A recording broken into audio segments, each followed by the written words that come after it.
Oh God, Charlie, what are you gonna do?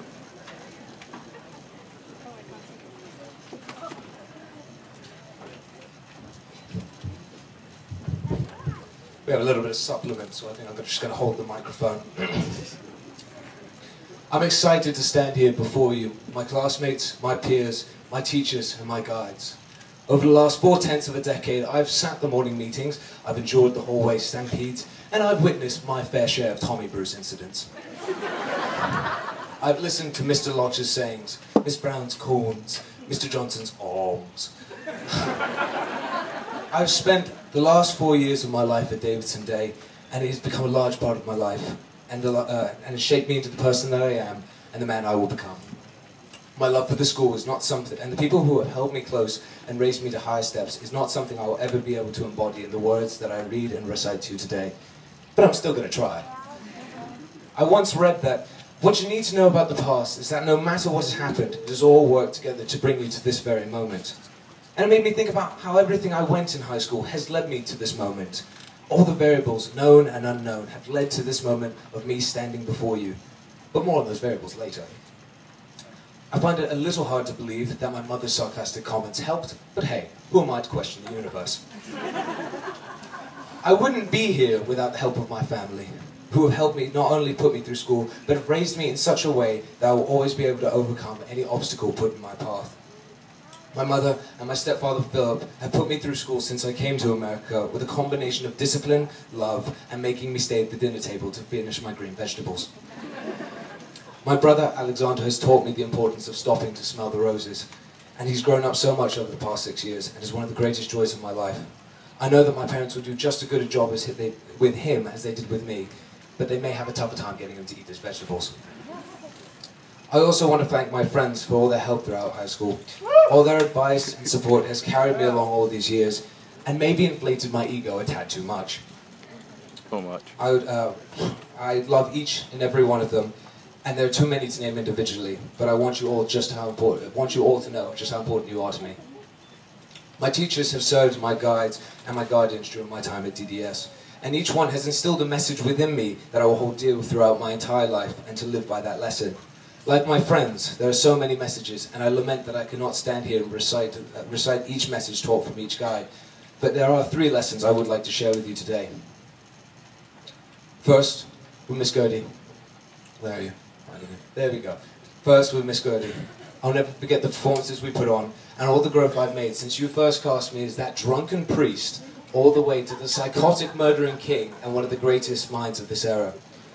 I'll miss the long car rides home, where we either rambled on about hilarious nonsense topics, the current political affairs, or even our place in the universe. You've given me a gift of confidence and taught me that standing strong, loud and proud will not only help me be seen, but will inspire others to do the same.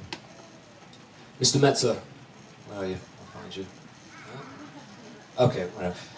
Mr. Metzler, you have been by far one of my most difficult teachers. Some may even say you've been exasperating. But you've pushed me since my first conceptual physics class all the way to calculus and physics C, and you've given me the goals that I have today. I'll never forget the pep talk I received before the AP Physics B exam, and the Monty Python song, "Always look on the bright side of life," will always play in the back of my head. You've given me the gift of inquiry and taught me that the question why is too important a gift to ignore. Miss Brown, you have been a light in my life that has always been by my side. You always supported me, you always brought me up, and you may have slightly tamed my, at times, sailorish language. Your kindness will never be forgotten, and I'll miss having the opportunity to pester you in the lab after school, or to help grade tests when I have homework to avoid. Whenever life gets me down, I'll always let your kind words sound in my mind, and it'll always be enough to put me back on my feet and work to make you proud. I'll never be able to repay you for all you've done for me. And you've given me a gift of diligence and taught me that love and support will always be for me, no matter what I do or where I go. It's okay. I promised myself I would cry.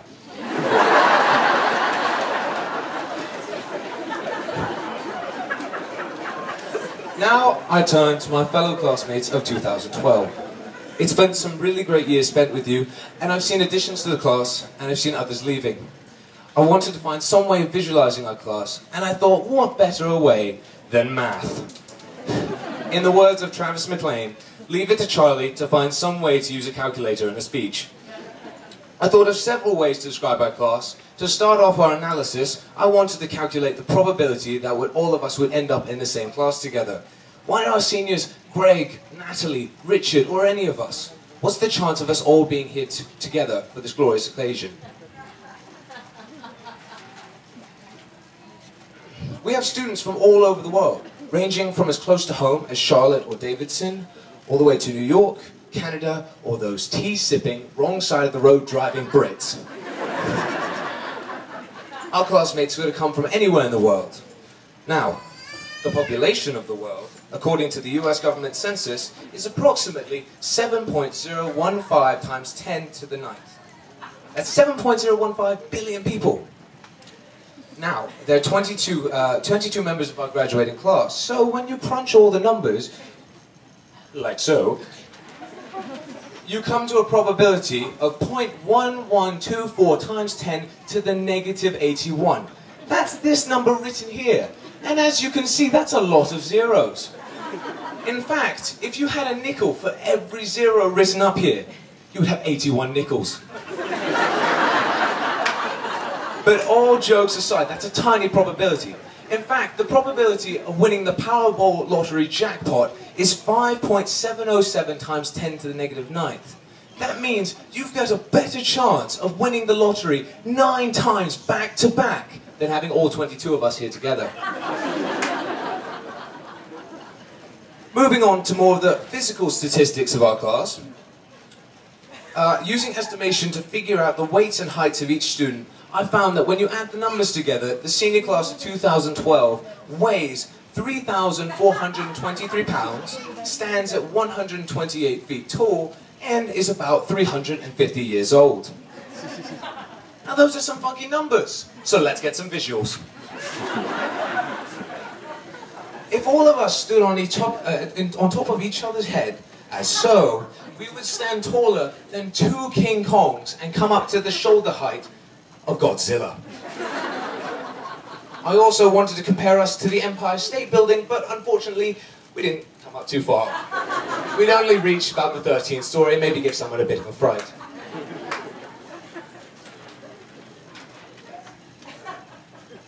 Now looking at our combined weight, my classmates and I was weigh as much as a Lamborghini Gallardo sports car. We'd also be as heavy as 2 treasure chests filled to the brim with golden doubloons. That must be why the class of 2012 is such fine booty. In my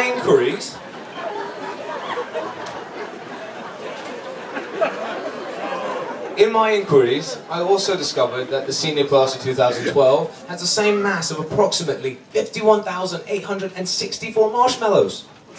Now, if you look at this graph here, you'll see the relation between sweetness and number of marshmallows. Sweetness, units of yums.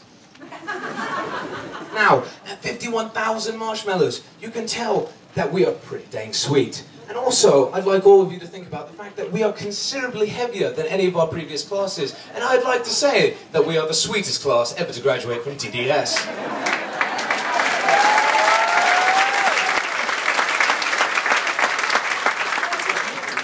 Finally, our age.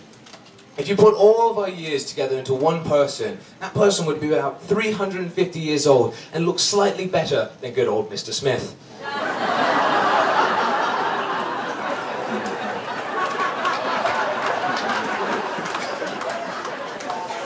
Love you, Mr. Smith. That person would have been around the same time that Newton did his work on gravity in 1664.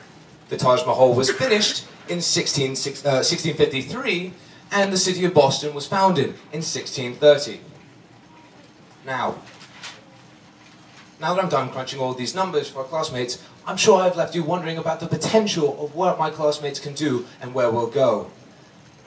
With the strength of 2 King Kongs and Godzilla, the speed of a Lamborghini, the value of 2 treasure chests, and the intelligence of Isaac Newton, there's no telling what we could do or where we'll go.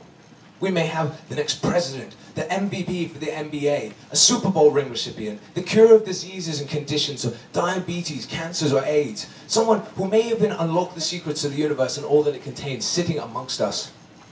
Our class is bound by nothing, and that's something for each and every one of us to hold dear and dear to our hearts. There's nothing to fear, not even fear itself, so long as we keep the flame of our passions as our guides and are led by its light. Today may seem like the end of high school, the end of some friendships, the end of complaining about our laptops, the long-awaited end of statistics class. But I say that it's not the end. It's the beginning. Today is the beginning of a new page in life. It's the beginning of a new world, of new bonds, of new hopes, dreams, and goals, and new life. But do not look back at your memories as if they will fade behind you. Always keep them in your heart, and always let the lessons you learned here be a guide for you to be a better man or woman. Let the river of time grasp you into its embrace without anguish or malice. I would like to end this speech on a personal note.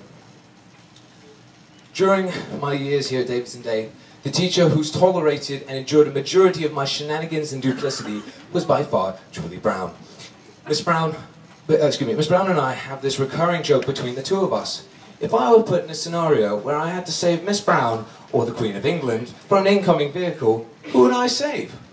In the past, much to Miss Brown's dismay, I've said the head of the English monarch. I have a sense of duty to my country, plus I'm sure she's a lovely lady.